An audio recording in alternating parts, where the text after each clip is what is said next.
In the words of Bradley Manning, "Yes, Your Honor, I wrote this statement in confinement. I was deployed to Baghdad. I want people to see the truth." Manning was someone who signed up to be a soldier. He volunteered to be in Iraq. He was deeply disturbed by what he was seeing as an intelligence analyst in Iraq, the shooting of the Reuters reporters, civilians by helicopters.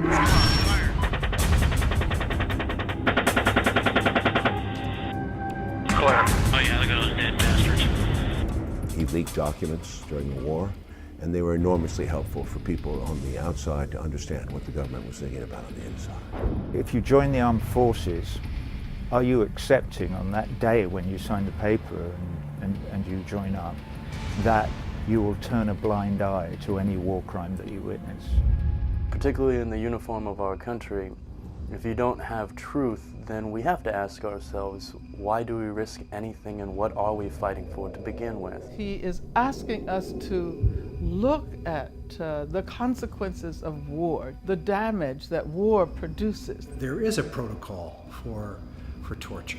The Army reports listed some 60,000 civilians dead. Hillary Clinton was ordering State Department employees to spy on diplomats. He's a man who's done things that the mainstream media should have done a long time ago. He ignited this chain of social action. We saw very clearly the discrepancies between what we were being told and what was actually happening. He's a whistleblower, and the whole concept of whistleblower laws and whistleblower protections are you cannot get into trouble for reporting about illegal or improper activity. It's enshrined in our Constitution that an individual has the right to release information and disseminate information that makes the powers that be uncomfortable. It's an absurd charge to be charging him with giving aid and comfort to the enemy. The attempt is to shut down any free flow of information. They want to shut him up, lock him up. To take a risk and to take a stand, knowing that in all likelihood you will be persecuted, penalized, demonized, and punished for it, that's incredibly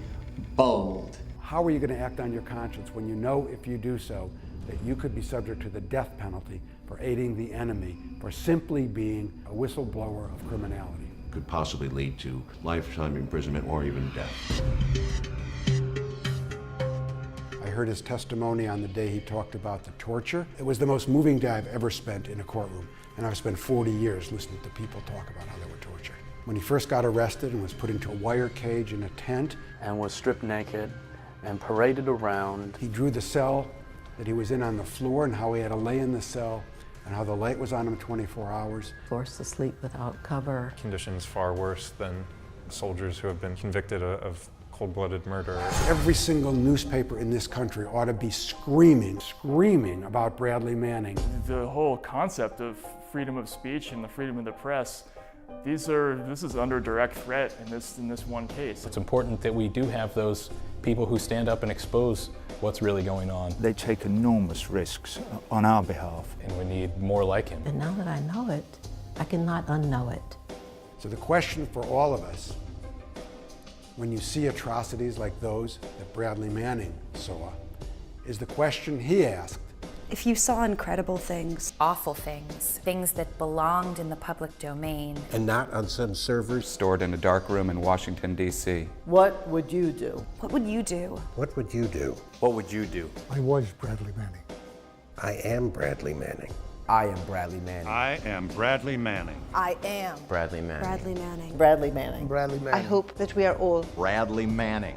If it happens to him, it is happening to us. God knows what happens now. Hopefully, worldwide discussion, debates, and reforms. I want people to see the truth. I want people to see the truth. I want people to see the truth, because without information, you cannot make informed decisions as a public.